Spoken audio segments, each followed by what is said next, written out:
Hey everybody, so today I was going to show you guys how to make a teepee, but it turned out a little more complicated than I wanted it to be and frustrating, and I burned myself a couple times, and it was just a lot more work than I anticipated. So decided to change things up, and I went ahead and just made a teepee and a little layout of a land for the Native Americans, and wrote some stuff out for you guys that I'm going to read to you and educate you guys a little bit on Pomo Indians. So I'm going to turn the camera around so that you guys can see what I made and explain things to you along the way. So here I have some stuff going on. I got my little teepee over here that I made. The way that teepees are made is you can make a tripod with 3 poles. My kids and I, we just went out and we picked up some sticks and some leaves and dirt and things to make this. So you would basically make like a little tripod out of sticks, and it goes around on the inside of your teepee, which makes your, how you say, your foundation basically. You make a tripod and you tie it at the top like this, and you can add in extra sticks, and each time you add extra sticks you need to tie them on. This holds it together. Now I know that Native Americans, they don't probably make pink teepees, but I had to use the materials that I have.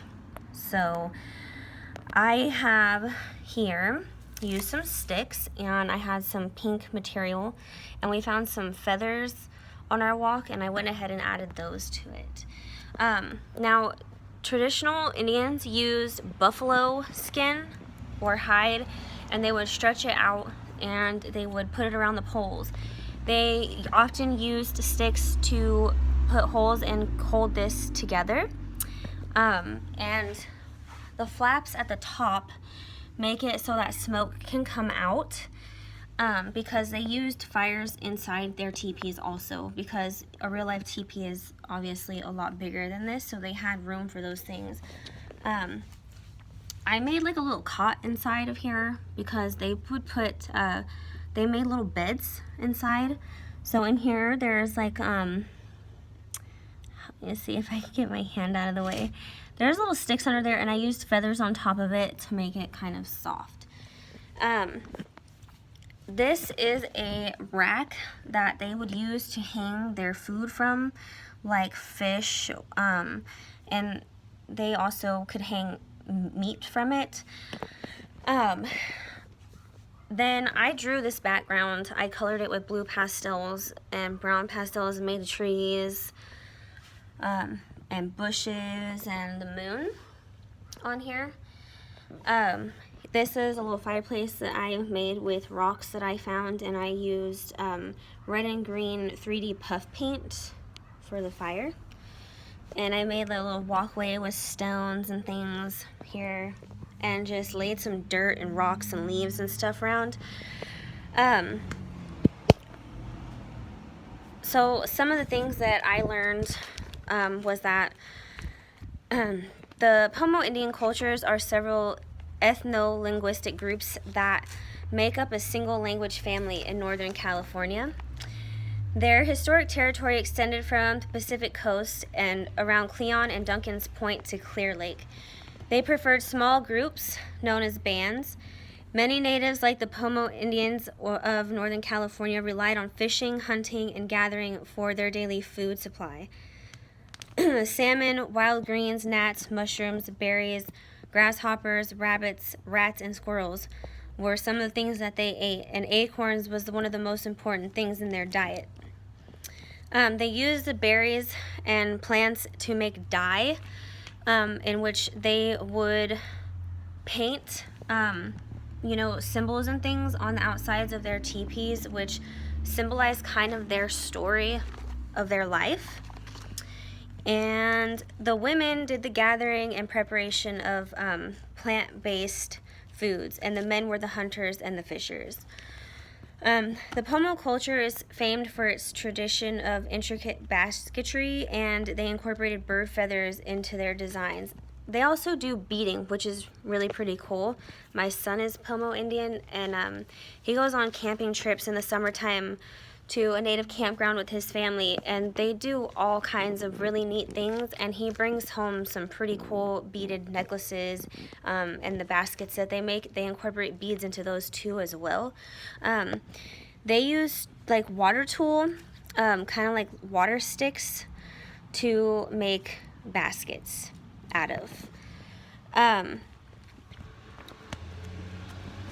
The Pomo culture is famed for its languages also, which they have many different kinds.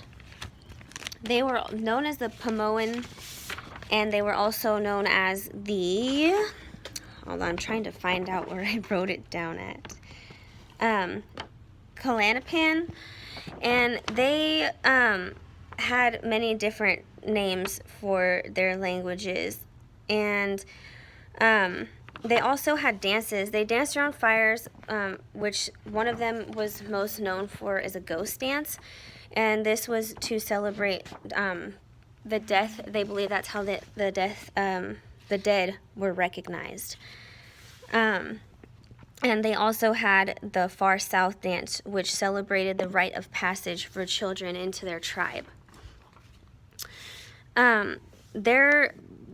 When I said they were known as the Pomoan and less commonly known as the Kalanapan language, and that includes 7 distinct and mutually unintelligible languages known as Northern Pomo, Northeastern Pomo, Southeastern Pomo, and Central Pomo, Southern Pomo, and Kashaya.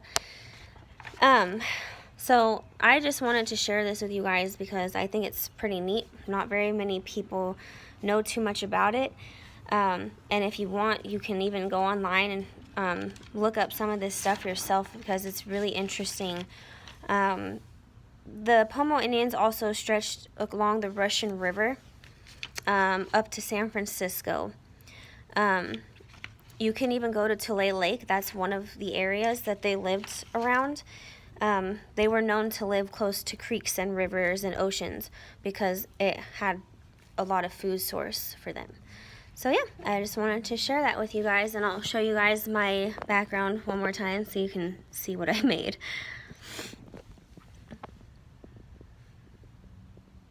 And again, I just used stick, some material that I had, and collected some dirt and rocks.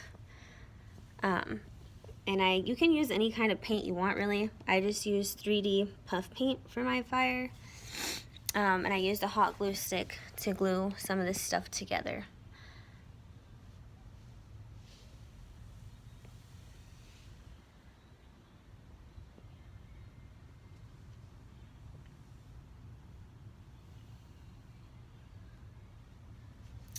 Thanks for watching.